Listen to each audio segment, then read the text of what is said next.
Hi, and welcome to this week's Spotlight on the Arts. I'm Carrie Seidman, and I'm here with my colleague Jay Handelman, and we're here to tell you of the exciting arts news that's coming up this week. You got a little time yet before the Thanksgiving holiday to pack in some of the wonderful offerings that are going on right now, and I'm going to a bounty, a Thanksgiving bounty. Yes, a cornucopia. Cornucopia, that's very good. I used to love that word. Anyway, we have, as Jay will tell you, a bushel and a peck of things to talk about today, and he's going to get us started with what's happening at the Oslo. That bushel and a peck is obviously a sly, or not so sly, reference Not so sly. to Guys and Dolls, which is opening the new season at the Oslo Repertory Theatre. This is their fifth and final year of the American Character Series, and they've been doing a whole bunch of musicals like South Pacific and Showboat in past years. So this year is considered the funniest musical comedy ever written by Abe Burrows, Joe Swirling, and songs by Frank Lesser that include A Bushel and a Peck and Luck Be a Lady and I'll Know. And it's all being put together by director and choreographer Josh Rhodes, who has directed or choreographed several shows here and done some Broadway things, including a tour of Cinderella that will be coming to Sarasota to the Van Wezel during the run of Guys and Dolls. So there'll be like two shows of his in town at the same time. And they've got a cast of people who have done a lot of tours and some regional theater, and a couple of people who have been on Broadway, and a big cast and big orchestra. And so that opens this week and runs until January 1st, and I'm looking forward to seeing it because I love Guys and Dolls. Yeah, most people have some connection to that somewhere in their history, so it's a great show. And at the Sarasota Ballet this weekend, you know, the ballet has added so many new numbers to its repertoire over the last couple of years that you kind of wish they would go back and do some of the ones that you only got to see once. So haven't seen it all. That's what they're doing this weekend. There are three really classic ballets: Balanchine's Apollo, which was kind of his coming-of-age ballet, and Frederick Ashton's Sinfonietta, which was almost a lost ballet until the Sarasota Ballet brought it back about 2 years ago and recreated it. They did one movement of it when they were in New York this summer, but this time they're doing all three movements. And then it finishes up with Anthony Tudor's Gala Performance, which is kind of a very broadly satirical take on the different styles of ballet. So there's three divas. One's Italian, one's French, and one's Russian, and they all sort of compete for the limelight in this piece, which is called Gala Performance. Okay.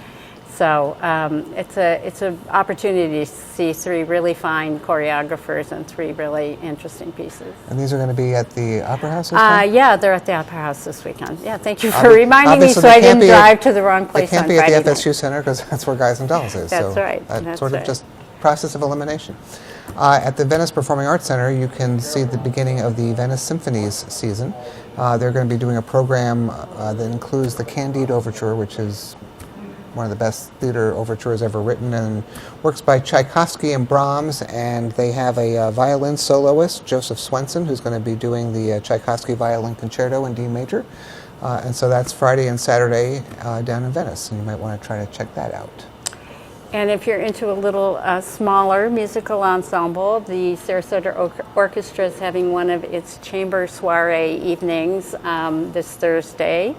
It is three pieces for various, there's a viola, a violin, a cello, and a piano, and there's various combinations of those three pieces, and the whole show is called The Poignant Piano. Ooh.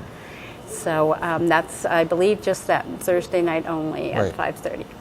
And if you want something even smaller and musical, Guitar Sarasota is presenting one of its little mini concerts and lectures with a group called Trio Voila. It's a rare group that combines flute, classical guitar, and viola. It's the only group of its kind in Florida, and one of only apparently a handful in the country. And they're going to be performing Monday at Crocker Memorial Church in Sarasota. Guitar Sarasota has a wide variety of programs through the year, but this is a little mini concert, and they'll be talking about the music as well. So you might want to check that out. And in the visual arts world, at the Alan Gallup Gallery, which is being run by Alan Gallup's widow now, who's doing a really great job. They're doing a show called Fall Abstractions that's curated by Mark Ormond. And it's two living artists here in Sarasota, and also some work from Sid Solomon, who many in Sarasota knew as one of our really namesake artists of the earlier period. So that show runs through November 2nd. And no, December 2nd. I'm sorry, December 2nd. Thank you. We've already passed December, well, November 2nd. Yeah, and a great opportunity to see those three artists. Needless to say, it's called Fall Abstractions, so these are abstract works of art.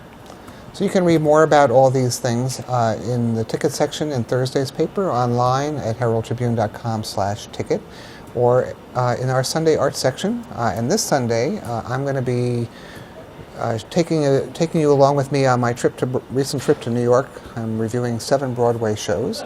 And we just did that to make us all feel envious, but please.